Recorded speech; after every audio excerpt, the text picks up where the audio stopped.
execuções e tortura. O outro lado da militarização no Equador por Talí Ponce, publicado por agência pública em 18 de março de 2024. Javier Vega tinha 19 anos e sonhava em ser militar. Quando se formou no ensino médio, no início de 2023, seus pais queriam apoiá-lo, mas não puderam inscrevê-lo porque era muito caro. No Equador, o curso para a carreira militar é pago, e eles, uma família com 4 filhos, não podiam cobrir os custos.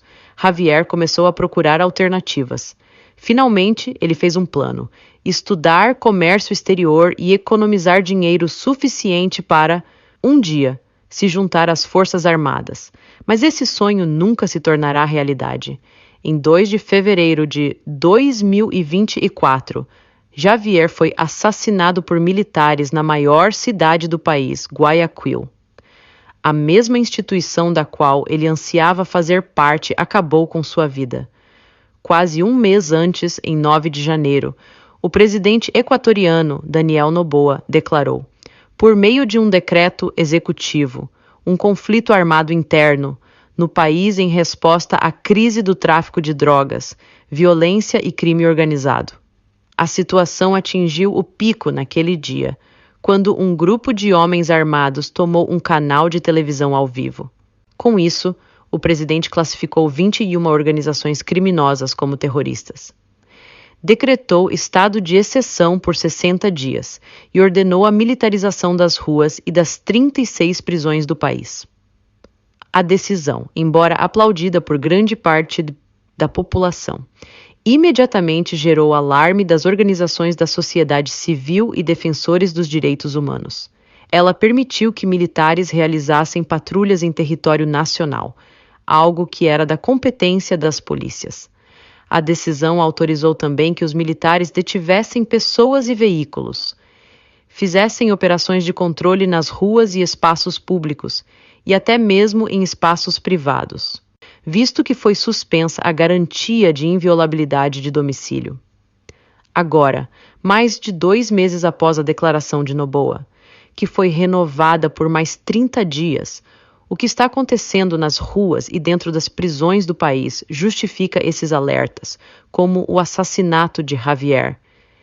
É, sem dúvida, uma execução extrajudicial, diz Fernando Bastias, do Comitê Permanente de Defesa dos Direitos Humanos, CDH. A organização, que tem mais de 4 décadas de trabalho em Guayaquil, está registrando, denunciando e monitorando casos em nível nacional.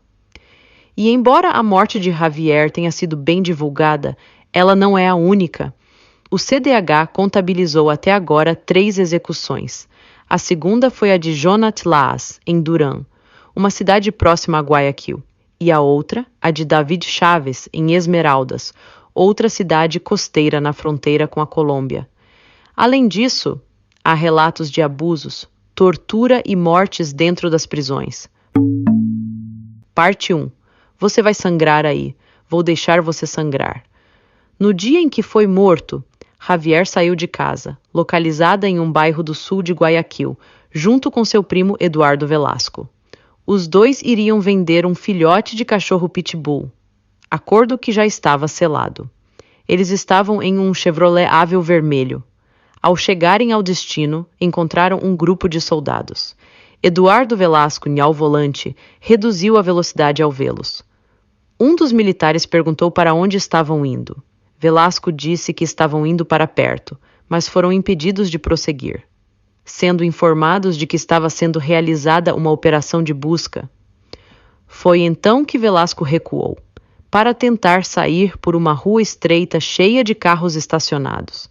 Ele calculou mal a manobra e, ao dar ré, arranhou uma viatura militar que estava na rua. Em resposta, um dos militares começou a chutar seu carro. Para não danificar a direção do meu carro, avancei lentamente. E então ouvi tiros. Meu primo me cutucou e disse, "Mano!"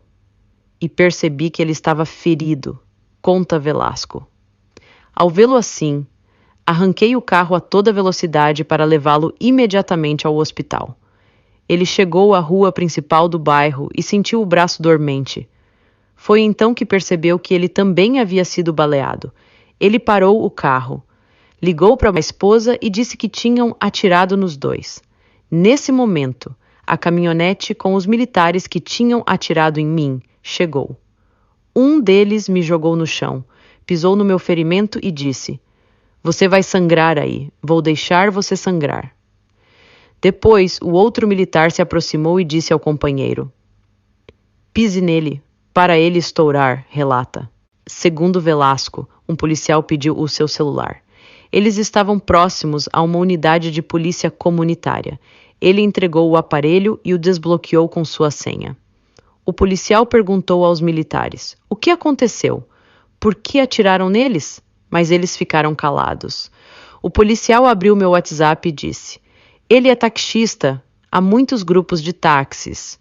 Os militares não responderam e foram embora do local. Depois chegou a ambulância, lembra Velasco. No hospital, ele sobreviveu, mas Javier Vega não. Parte 2. Após matar Javier, militares acusam vítima de terrorismo. Desde 2 de fevereiro, a vida de Laura Ipanaqué e Carlos Vega, os pais de Javier, mudou para sempre. Ela, dona de casa, e ele, padeiro, dedicam seus dias a buscar justiça pela morte de seu segundo filho. Quando a militarização começou, eles estavam felizes e esperavam que, finalmente, a insegurança no país começasse a diminuir. Eu até disse à minha esposa que esperava que os militares passassem por aqui para ajudá-los, oferecendo-lhes algo para comer, conta Vega. Eles não imaginavam ter que enterrar Javier dias depois, um rapaz ativo e cheio de sonhos, que tocava baixo no coral da igreja e era amante da música e das artes manuais. Após sua morte, amigos criaram uma conta no Instagram para exigir justiça em seu nome. Em 19 de fevereiro de 2024, os pais de Javier apresentaram uma denúncia ao Ministério Público contra os 2 oficiais que atiraram em seu filho e no sobrinho. No entanto, o advogado que estava acompanhando o caso se retirou, por segurança. Então, o CDH, que já estava fornecendo assistência psicológica, assumiu a defesa legal. Para Laura Ipanaqué, cada dia que passa dói mais. Minha dor fica mais forte a cada dia. Aos poucos estou percebendo que ele não vai voltar, diz entre lágrimas. Desde a morte de seu filho, ela tem dificuldade para dormir, pois lembra que o viu pela última vez entubado no hospital, lutando por sua vida. A última coisa que ele me disse foi: "Mãe, eu te amo." No avel em que Javier e seu primo estavam, não foram encontradas drogas nem armas. O jovem não tinha antecedentes criminais, segundo o sistema virtual da Justiça do Equador. O que existe agora é uma acusação por ataque ou resistência, gerada em 3 de fevereiro, no dia seguinte ao seu assassinato. Após o incidente, as Forças Armadas divulgaram um comunicado com o título "Terroristas detidos em tentativa de ataque a posto militar." O documento diz que o carro em que estavam Javier e seu primo tentou evitar uma inspeção, atingindo o pessoal militar, e afirma que, em resposta a este ataque, tiros foram disparados para garantir a segurança do pessoal. Vega e Ipanaqué não sabem o que vai acontecer com a denúncia, se vencerão o caso ou se deveriam ter medo, porque algumas pessoas os alertaram de que estavam se metendo com o poder. Tudo o que desejam é limpar o nome de seu filho. Se queriam neutralizá-los, por que não atiraram nos pneus do carro? Não é justo, diz Vega, enquanto chora, segurando a mão de sua esposa. Parte 3. Governo prendeu 12.000 pessoas. Silvana Tapia, advogada e pesquisadora feminista anticarcerária, opina que esse tipo de abuso ocorre sob um guarda-chuva de legitimidade, porque se supõe que estão nos protegendo, defendendo, e é o Estado que tem o controle exclusivo da violência legal. E se presume que o que estão fazendo de acordo com a lei. Desde a emissão do Decreto número 111 até 10 de março, cerca de 12.000 pessoas foram detidas no país. mas apenas 280 sob a acusação de terrorismo. Além disso, do total, 494 foram processadas. Isso significa que mais de 11.500 pessoas foram libertadas após a detenção. De acordo com especialistas, isso pode ser uma prova da falta de elementos suficientes para iniciar um processo legal. Para Fernando Bastias, do CDH, esses números respondem a uma estratégia midiática que tem um efeito muito forte em certos setores da população, que aplaudem essas medidas e sentem uma falsa sensação de paz. Os números confirmam. Daniel Noboa tem a maior aprovação, 81,4%, de um presidente equatoriano desde 1979, ano em que a democracia retornou ao país, de acordo com uma empresa de pesquisa. Parte 4. Filho é levado por militares em caminhonete. Mãe o encontra no necrotério. Assim como Javier, Jonat Laas foi morto por militares durante o estado de exceção. Jonat, de 36 anos, foi espancado até a morte. Gladys Banchon, sua mãe, conta que em 14 de janeiro de 2024, por volta das 11h30, um grupo de cerca de 30 militares chegou à sua casa, localizada em um bairro popular em Durham. Eles bateram a porta e Jonat, que estava sozinho, não abriu. Provavelmente ele ficou assustado. Esse foi o erro dele, diz Banchon. Então, os militares começaram a bater na porta com a intenção de abri-la à força e, quando conseguiram, entraram na casa e revistaram todos os cantos enquanto batiam em diferentes partes do corpo de Jonat. É verdade que meu filho era usuário de drogas, diz Banchon, mas isso não é um crime. E aqui não havia nada. Apesar de não terem encontrado drogas nem armas, ele foi algemado e jogado na caçamba de uma caminhonete sem placas e levado junto com outros detidos, como mostra um vídeo gravado por um vizinho. Nem Banchon, nem nenhum outro membro de sua família foram oficialmente informados sobre a detenção. No dia seguinte, quando os outros homens que estavam na caminhonete foram soltos, ela pensou que talvez seu filho também tivesse sido liberado. Mas Jonat não voltou para casa. Por isso, alguns vizinhos se organizaram e saíram para procurá-lo pelo bairro. Ela foi à polícia judiciária e ao maior quartel policial de Guayaquil, em busca de respostas, mas não obteve informações em nenhum lugar.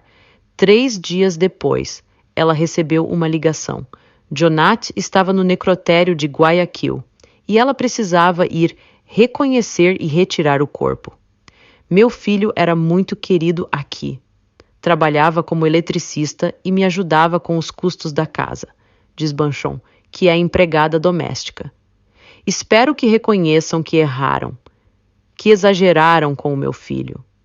Ele não era um terrorista. Seu único crime foi viver em um bairro pobre. Como os pais de Javier, Banchon, inicialmente, via com bons olhos a intervenção militar. Esperava que a presença das Forças Armadas nas ruas ajudasse a reduzir as mortes violentas. Nunca imaginou que os mesmos militares matariam seu filho sem nenhuma justificativa e de forma tão cruel. De acordo com a autópsia, Jonat teve choque hipovolêmico, hemorragia interna aguda, laceração esplênica, fratura costal e politraumatismo. Em outras palavras, os golpes que ele recebeu foram tão fortes que causaram sua morte. Em 2 de fevereiro de 2024, Banchon apresentou uma queixa formal por execução extrajudicial ao Ministério Público, patrocinada pelo advogado Pedro Granja. O artigo 85 do Código Orgânico Integral Penal, COIP, tipifica esse crime. O funcionário público, agente do Estado que, de maneira deliberada, no exercício de suas funções ou mediante a ação de terceiros que hajam com sua instigação e apoiados no poder do Estado para justificar seus atos, priva outra pessoa de vida, será punido com prisão de 22 a 26 anos, diz a lei. No entanto, Granja diz que, Até hoje, o Ministério Público não se pronunciou, nem mesmo nos chamou para reconhecer a assinatura. Nunca vi tanta impunidade. Isso terminará na Corte Internacional de Direitos Humanos. Parte 5. Vídeo mostra militar disparando pelas costas contra jovem negro. Outro caso é o de David Chaves, um jovem negro de 17 anos. Um vídeo gravado por um morador do setor de San Jorge, em Esmeraldas, mostra como um militar atirou nele pelas costas em 30 de janeiro de 2024. De acordo com o boletim policial, o homem foi levado pela polícia ao hospital mais próximo por ordem do Serviço de Emergência, ICU 911. Segundo o relatório, seu corpo apresentava ferimentos com características semelhantes à passagem de um projétil de arma de fogo na região do tórax. No entanto, uma fonte de comunicação da Direção Nacional de Investigação de Crimes contra a Vida, Mortes Violentas, Desaparecimentos, Sequestros e Extorsões, DINASED, da Polícia de Esmeraldas indicou via WhatsApp que as circunstâncias são desconhecidas no relatório que temos. O mesmo documento indica que David não tinha antecedentes criminais nem processos judiciais. Juana, sua mãe, conta que naquele dia ela estava trabalhando quando, perto de 13 horas, recebeu uma ligação. Me disseram que meu filho havia sido detido e baleado. Ela foi ao hospital, mas quando chegou, não o encontrou. Depois de uma espera angustiante de 10 minutos, viu um carro com militares chegando, que entraram no hospital. Eu estava do lado de fora, então entrei também correndo porque tinha esperança de que eles tivessem meu filho ferido. Quando eles chegaram, a primeira coisa que disseram foi: desliguem os celulares, em pé com suas armas. Então desceram alguém do carro. Quando o viu, confirmou o pior: David estava morto. Embora fale sobre o que aconteceu e sinta dor pela morte de seu filho, Juana, que tem outros 5 filhos, diz, por telefone, que não buscará justiça. Sou uma mulher pobre.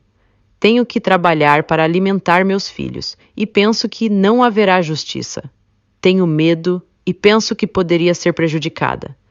Naquele dia, outros 2 rapazes que estavam com David foram detidos, mas suas mães nunca receberam uma notificação oficial dessas detenções. E também não há processos iniciados contra eles e desconhecem seu paradeiro. Estão desaparecidos. Sou mãe, isso me dói muito, mas não gostaria nem de imaginar como estaria se estivesse no lugar delas. Elas estão desgastadas física e economicamente. As esperanças não foram perdidas. A Juana disseram que seu filho havia tentado escapar e por isso levou o tiro que o matou, embora não seja o que mostra o vídeo de sua execução. Ela se pergunta, assim como os pais de Javier Vega, por que os militares não atiraram em outra parte do seu corpo, como a perna, mas dispararam para matar. Parte 6.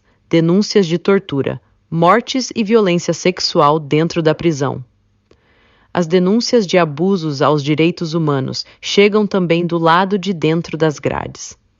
A CDH e outras organizações da sociedade civil, como o Comitê de Familiares por Justiça nas Prisões, Mulheres de Frente, Corredores Migratórios, a Fundação Regional de Assessoria em Direitos Humanos, INRIDH, e a Comissão Ecumênica de Direitos Humanos, CIDHU, têm denunciado publicamente atos de tortura desde a militarização dos centros penitenciários. Na manhã de 21 de janeiro de 2024, dezenas de familiares de pessoas privadas de liberdade protestaram desesperadamente do lado de fora da penitenciária do Litoral, a maior prisão do Equador. Eles clamavam por informações sobre seus parentes depois de terem recebido vídeos dos espancamentos que estavam ocorrendo dentro do local. No TikTok e outras redes sociais, os próprios militares têm compartilhado esses vídeos para tentar conseguir apoio da população. No dia anterior, 4 ambulâncias saíram depois de baterem neles. Não há desculpa para que isso aconteça, mesmo que eles tenham cometido erros, disse Maria, Uma das mulheres do lado de fora da penitenciária, cujo marido está preso há 4 anos. Eles foram maltratados e humilhados. Meu marido está machucado e sem comer. Fernando Bastias, da CDH, aponta que dentro das prisões há uma intenção semelhante de reproduzir um discurso de violência. Disse que eles são os culpados e que, supostamente para nos salvar, coisas como a tortura se tornam justificadas. E ele lembra: isso é proibido não apenas pelo direito internacional dos direitos humanos, mas também pelo direito internacional humanitário. Em 29 de janeiro, a CDH apresentou uma petição de habeas corpus corretivos pela situação de saúde de 18 pessoas privadas de liberdade na penitenciária do Litoral, resultado das torturas. A partir dessa petição, foram realizadas 2 audiências judiciais, em 1º e 6 de fevereiro, nas quais foram conhecidos os depoimentos detalhados dos encarcerados. De acordo com os depoimentos dos detentos, desde a ocupação das Forças Armadas nas prisões, eles estariam sendo submetidos a insultos degradantes, golpes com paus, com cabos metálicos, restrição de alimentos por mais de 144 horas, 6 dias, golpes nos testículos, submersão da cabeça em tanques de água, choques elétricos no corpo, destruição de remédios para os doentes, banhos de urina, entre outros atos desumanos. Em 6 de fevereiro, o juiz do caso concedeu medidas cautelares em favor de todas as pessoas da penitenciária do Litoral e ordenou que as Forças Armadas respeitassem a lei. Além desse caso, há relatos de pelo menos 8 mortes em diferentes prisões do país e denúncias de abuso sexual cometido por agentes. A CDH também apresentou uma denúncia ao Ministério Público por violação de 4 pessoas privadas de liberdade na penitenciária do Litoral. 3 homens testemunharam ter sido vítimas de penetração anal com rifles e paus. E uma mulher trans contou durante a audiência que foi forçada a ter relações sexuais em uma violação em grupo. Em uma entrevista a um veículo de comunicação local, a ministra da Mulher e Direitos Humanos, Ariana Tanca, disse que, neste conflito, nós notificamos as autoridades competentes, informando sobre os tratamentos ou possíveis violações de direitos humanos. Embora a reportagem tenha solicitado uma entrevista para falar sobre essas violações e o pedido ter sido aceito pelo seu gabinete, a conversa nunca se concretizou. O Serviço Nacional de Atenção a Pessoas Privadas de Liberdade, SNAI, e as Forças Armadas não se pronunciaram oficialmente sobre o assunto. Quem se referiu a isso foi o próprio presidente Daniel Noboa. Que nenhum antipatriota venha nos dizer que estamos violando os direitos de ninguém, quando estamos protegendo os direitos da grande maioria, disse ele em 15 de fevereiro, em uma coletiva de imprensa, usando um boné com o emblema das Forças Armadas. Laura Ipanaquê, mãe de Javier Vega, não concorda com essas palavras. Ela se pergunta o que acontece com pessoas como ela, como seu filho. Nós somos pessoas boas, tentando levar uma vida. Então nossos direitos não valem? Então vão seguir matando mais inocentes?